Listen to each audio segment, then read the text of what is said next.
All right, when we went to break here, I saw Mike getting ready to throw right across at Andrew. No. Why is he wrong? Why do you disagree that there is an overreach? Question.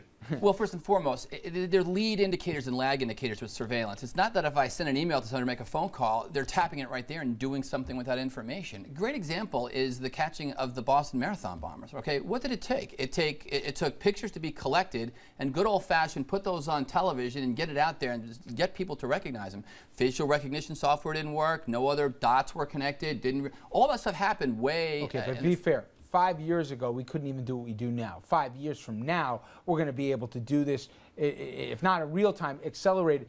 These questions get more and more acute, Mike, to say, if he makes a phone call to a different part of the world that we don't like, should he be under more scrutiny than if I'm calling Dominic in Rockland? You know, again, what should happen is this. If those phone calls become anomalous behavior and they become infrequent or there's an issue behind them, I do think the government should look into those kinds of things. That's how things happen, and they deserve to be looked at. If they're baselined, if they're using inferential statistics and they're baselined, I think it's fine. Let me take your Boston example. We had probable cause to try to get that information and to figure out who they were.